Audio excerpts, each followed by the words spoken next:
Salve galera, tudo certo? Prazer, me chamo Silvano, sou estudante do curso de licenciatura em Ciências Biológicas aqui na Universidade Federal do Triângulo Mineiro, a UFTM, e estamos aqui hoje na Unidade 2, a unidade que serve de sede para o Instituto de Ciências Exatas, Naturais e Ensino, o ICENE, o campus onde o meu curso é sediado. Nesse vídeo, vamos falar um pouquinho sobre cerrado, sobre botânica, sobre relações ecológicas, plantas alimentícias não convencionais e alimentação. Hoje estamos aqui gravando nesse lugar porque para o vídeo de hoje a gente vai contar com a presença de uma plantinha muito especial que está logo ali atrás. Conseguem ver ela ali? Essa planta que a gente vai falar hoje, ela é uma planta muito importante no cerrado brasileiro. Vocês sabem qual que é essa planta que está aqui atrás de mim? Eu vou dar algumas dicas aí para vocês, beleza? Ela é uma planta que é sinônimo do cerrado brasileiro. Se trata de um angiosperma da mesma família do jiló e do tomate. Ela recebe seu nome popular em homenagem ao canídeo mais alto que nós vamos ter aqui no Brasil. Ela é uma punk, ou seja, é uma planta alimentícia não convencional. É uma planta que ela é utilizada na sabedoria popular há muito tempo pelos povos originários daqui do Cerrado, né, da região do Cerrado do Triângulo Mineiro. Ela tem sido usada há muito tempo por esses povos. E ela até hoje também tem um interesse alimentar e farmacológico para seres humanos. Já sabem que plantinha é essa daqui? Querem ver se vocês acertaram? Então bora, vamos comigo.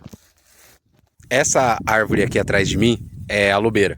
Nome científico, Solano licocarpum. Recebe esse nome de lobeira ou fruta do lobo também, que é outro nome popular que ela tem, em homenagem à relação ecológica que tem com o lobo-guará. Esse é o fruto da lobeira, como vocês podem ver. Olha o tamanhão dele. Minha mão inteira. E ele compõe quase que metade, 50% de toda a ingestão calórica do lobo-guará. E também, durante a época de seca do cerrado, que é esse momento que a gente está agora aqui, vocês podem ver, está tudo extremamente seco, torna muito difícil que o lobo-guará forrageie outros frutos, porque essa não é a época de outras plantas produzirem seus frutos. Diferentemente da lobeira, que produz fruto o ano inteiro, a todo momento. Então, acaba sendo que nessa época seca do cerrado, ele só consegue obter como forma calórica a partir dessa lobeira aqui, desse fruto. Eu tentei procurar para ver se eu encontrava um fruto mordido, mas é meio raro de se encontrar, só encontrei uma vez na minha vida, até hoje, para poder mostrar para vocês. Não encontrei. A relação dos dois é que o lobo-guará ele precisa desses frutos, não só pelas suas calorias que ele precisa para poder sobreviver, mas também ele precisa de uma ação de vermífugo que essas frutas fazem para o lobo-guará, para proteger eles de uma infecção por vermes. De modo que se ele não conseguir consumir isso para expelir esses vermes e matar eles, ele pode acabar falecendo por superparasitação. Por outro lado, as sementes desse fruto, da maioria dos frutos também, passam quase que intactas pelo intestino do lobo-guará. De forma que quando ele defeca pelo caminho afora, ele ajuda também na distribuição de sementes e criação de novas lobeiras. Além dessa relação com o lobo-guará, a lobeira também tem um papel muito importante no cerrado e principalmente na revitalização desse bioma que sofre tão altos índices de desmatamento todos os anos. Lobeira é uma categoria de plantas que são chamadas de planta pioneira. O que isso quer dizer? Isso quer dizer que as plantas pioneiras, elas são plantas que elas não são tão seletivas sobre a qualidade do solo onde elas vão crescer e elas, na verdade, ajudam na preparação para que esse solo e esse ambiente possa receber as outras plantas que vão vir depois na sucessão.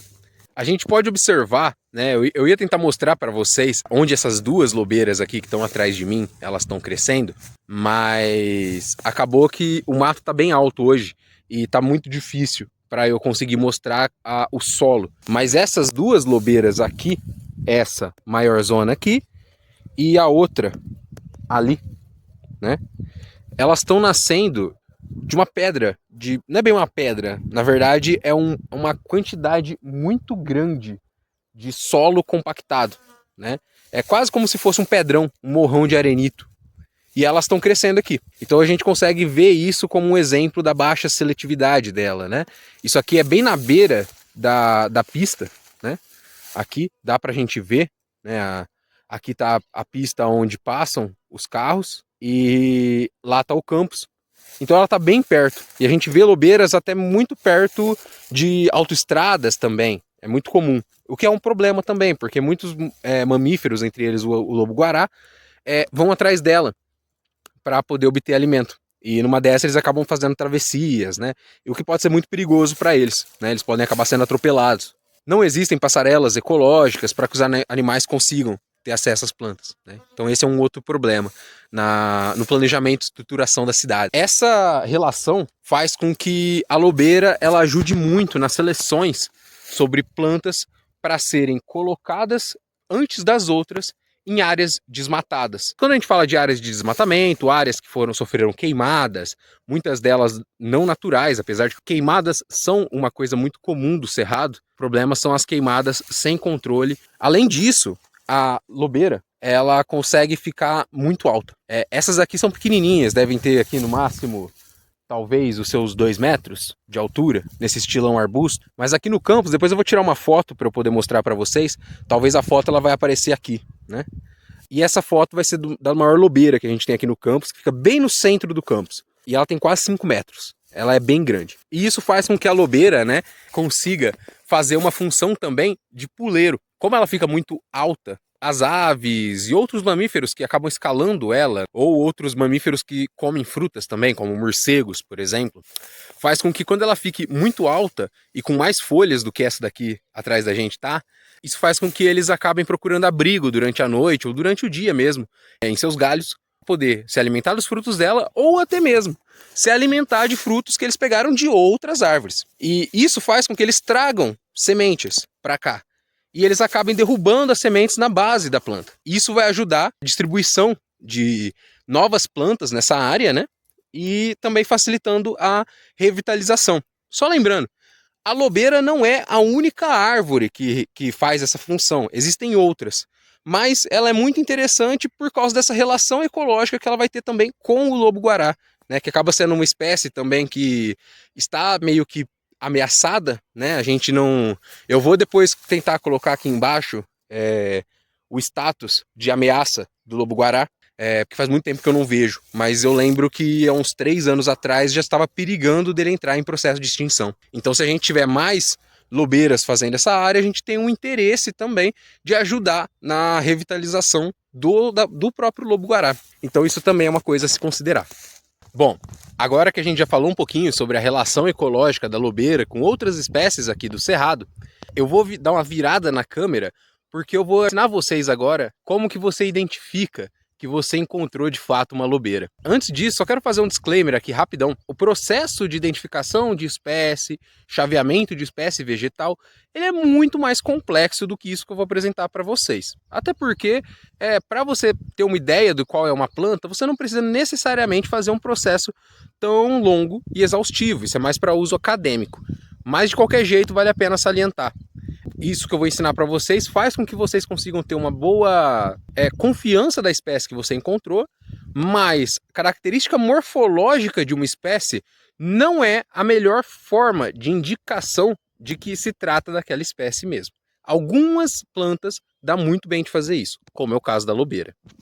Bom, a primeira coisa que você vai ver ao se aproximar dessa lobeira é que ela vai ter essa característica aqui, que você vê que ela começa a formar quase que um arbusto dessa maneira assim. Salta bem aos olhos pela distância. E ela pode ficar até bem alta. Como eu disse, existe uma lá no centro do campus que ela tem quase 5 metros de altura. Essa daqui não é tão grande, mas eu acabei escolhendo essa para ser a do vídeo porque é uma área mais tranquila aqui do campus, sem muito som ambiente. Dá para gravar melhor, explicar melhor tudo com calma, sem atrapalhar também ninguém. Então eu vou me aproximar agora um pouquinho mais, que nem eu tinha dito, ó. Bastante mato ao redor, então tá um pouquinho difícil de aproximação. Uma das primeiras coisas que a gente sabe quando a gente se aproxima, se é uma lobeira mesmo, a gente vai ver igual ali, ó. Tá vendo aquele fruto rombudo, redondo, verde? Que ele vai ter essa casca verde nele. Se você chegar numa lobeira e tiver isso daqui, que são os frutos dela, é bem fácil da gente conseguir identificar por ela desse jeito. São frutos relativamente grandes. Eu tinha retirado um ali, eu vou pegar ele ali. Bom, como eu tinha dito, são frutos relativamente grandes. Eles cabem na minha mão. E minha mão ela não é tão pequena assim não. Eles vão ter ali entre 600 até 900 gramas de massa. Além disso, eles vão ter essa casca verde, como vocês conseguem ver aqui, ó. Bem nesse jeito, e mesmo quando eles estiverem maduros. Esse aqui, eu acredito que ele ainda está verde, pelo próprio feedback que ele está me dando tátil aqui quando eu aperto ele, né? Ele está bem duro, né? Então ele não está tão maduro, ele está verde ainda esse fruto. Mas mesmo quando ele amadurecer, ele ainda vai ficar com a casca verde. Ele não muda de cor, ele muda de textura e ele muda em alguns aspectos nutricionais do fruto também, como todo fruto quando amadurece. Além disso, dentro dele, a gente vai ter uma polpa que ela é de um branco esverdeado. Ela tende ao verde, mesmo quando ela fica madura também. Não tem muita alteração de cor. Não é tão forte quanto o verde aqui dessa casca. Como vocês podem ver, ó, é um verde muito, mas muito vivo. Dentro é um verde mais pálido, mas ela sempre mantém. Outra característica interessante para saber que você encontrou uma lobeira é que ela vai apresentar essas flores lindas. Essas flores aqui que vão ter essa parte de roxo com esse pistilo amarelo no centro dela aqui, elas são muito características também. Não é muito fácil você encontrar plantas no cerrado que apresentam esse padrão aqui, onde ela vai ter essas pétalas mais roxas e a gente vai ter esse pistilo amarelo. Além disso, as folhas da lobeira, elas vão ter essa coloração, que é um verde, mas ele parece branco. Vocês conseguem ver? Não dá para eu aproximar tanto nela, para a gente ver. Ó a formiguinha. Mas ela vai ter essa película, esses pelinhos, que a gente vai chamar de tricoma, que vai dar esse aspecto verde com esse tom prateado, tanto embaixo quanto em cima, como vocês conseguem ver aqui, ó. Ela tem esse tom, esse verde pálido. Esses tricomas são como se fossem leves pelinhos nela. E ela tem essa textura de couro quando você passar a mão nela assim. Agora os galhos. Os galhos da lobeira, eles vão ser nesse aspecto aqui, como vocês podem ver, né? Não sei pegar. Eles vão ser bem tortuosos, como de boa parte das árvores do cerrado, né? E eles vão ser distribuídos, onde é mais no terço final deles que vão começar a aparecer as folhas. Outro aspecto de identificação da lobeira vai ser esse padrão dos galhos dela. Os galhos dela são bem ásperos, a casca deles, né, que na botânica a gente vai chamar de ritidoma, né, que é essa casca exterior dele aqui, tanto dele quanto do caule lá. Ele vai ter esse aspecto seco e também, né, só que esse aspecto seco ele meio que engana, né? Eu vou aproximar aqui a câmera, tentar pegar foco. Tá vendo aqui, ó? É só a primeira camada. Ele tá bem vivo e bem verde dentro ainda. E passando só o dedo nesse galho fininho, a gente consegue tirar isso. Outra coisa que a lobeira vai ter, que eu já até me espetei nisso, são essas estruturas logo aqui. Veja embaixo da folha delas. Vamos ver, tentar pegar foco. Vocês estão vendo? Parecem espinhos aqui. E eles realmente espetam muito. Tem que pegar foco. Foco. Isso. Esses são os espinhos. Não são bem espinhos, na verdade, né? Dentro da biologia, a gente vai separar espinho de acúlio. Os dois vão ter a mesma função de proteção, de defesa, e quando você colocar a mão aqui, ó, eles vão te espetar igualzinho. Sejam espinhos, sejam acúlios. A grande diferença vai estar no que são espinhos para a biologia.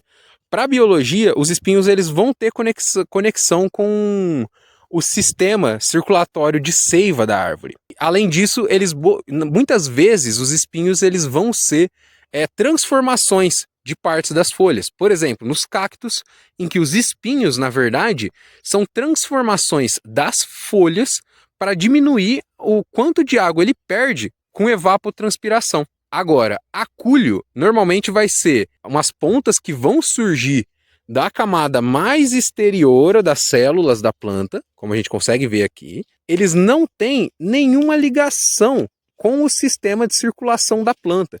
Então eles quebram muito facilmente. Mas essa basicamente é a diferença. Tanto que para a biologia, né, na verdade os espinhos das rosas que nós dissemos, normalmente, coloquialmente falando, na verdade as rosas não têm espinhos. As rosas têm acúlios.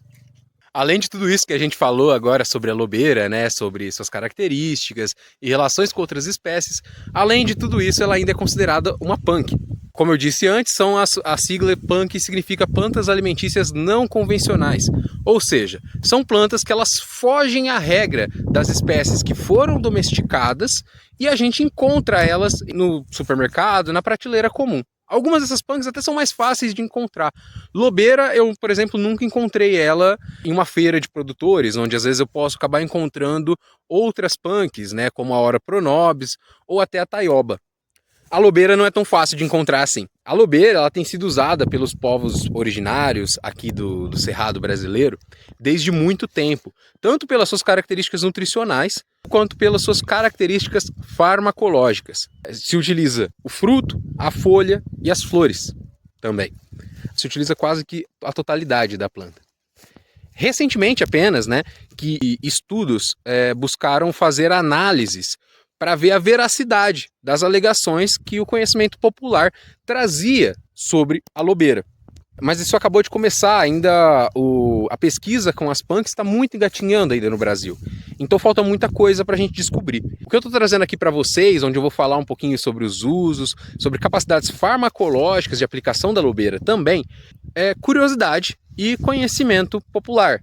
A gente ainda não tem muito resultado, né, sobre de estudos acadêmicos confirmando isso que eu vou dizer. Primeiro, o fruto. Vamos falar um pouquinho sobre ele, já que eu estou com ele aqui na minha mão. O fruto da lobeira, ele vai ter uma grande concentração tanto de vitamina C quanto de potássio, onde, principalmente nessa forma aqui, que é a forma dele verde ou de vez, né, é um momento onde ele vai ter a maior quantidade de vitamina C. Ele pode ser sim consumido pelo ser humano. Muitas pessoas não gostam muito do sabor do fruto da lobeira. Eu, pessoalmente, nunca tive a oportunidade de poder provar o fruto da lobeira maduro. Então, verde eu não gosto muito, mas eu também não gosto de muitos frutos verdes também. Não é o momento certo de eu estar comendo eles, né? Então, maduro eu nunca provei. Então, eu não posso dizer que é bom ou que é ruim, né? Mas pelo que eu dei uma procurada, a galera não gosta muito do gosto dele. Além disso, as flores da lobeira são utilizadas na medicina popular para criar xaropes, que vão ter ações contra problemas respiratórios, como bronquite, asma e outras coisas. As folhas também vão ter o uso de fazer um chá com propriedades calmantes. As alegações sobre os efeitos calmantes das folhas da lobeira, elas são as mais surpreendentes o possível. Porque além de usar como calmante, existem pessoas que alegam também que o seu chá é um bom medicamento antiepilético. Entretanto, como eu já disse, todas essas características, esses usos farmacológicos que eu estou trazendo para vocês, é sabedoria popular, né? É a medicina popular. Isso quer dizer que eu estou menosprezando o conhecimento popular? De forma alguma. Mas eu estou querendo dizer que para a gente poder tratar como fármaco algo, a gente tem que ter certeza das suas capacidades de resolver o problema a que se propõe, por o motivo pelo qual você está usando esse medicamento. E além disso, a gente também precisa ter as informações sobre contraindicações. Não existe absolutamente nada que você possa consumir sem ressalvas, sem contraindicação, que funcione para todas as pessoas. A gente não existe isso, nem mesmo água. A gente não tem informação suficiente e estudos o suficiente para falar isso sobre a lobeira. Por enquanto, só o que a gente tem são as curiosidades e os usos que os mais antigos faziam da planta. Dessa forma, a gente não consegue afirmar com 100% de certeza que são verdadeiras e que elas são um santo remédio. Então eu gostaria de lembrar vocês que esse vídeo que eu trouxe aqui para vocês hoje não tem a intenção nenhuma de dizer para vocês utilizarem a lobeira como medicamento, ou que ela seria uma panaceia que resolveria todos os seus problemas. Não, eu só estou trazendo como curiosidade, como coisas interessantes e talvez, quem sabe, motivar até uma galera aí a começar a dar mais atenção para as punks e para as plantas nativas do Cerrado, suas propriedades farmacológicas, seus usos na alimentação e tudo mais. Afinal de contas, é um recurso que a gente tem, é um recurso que ele surgiu e que a gente precisa dar mais atenção à grande variedade de espécies vegetais que a gente tem no nosso mundo.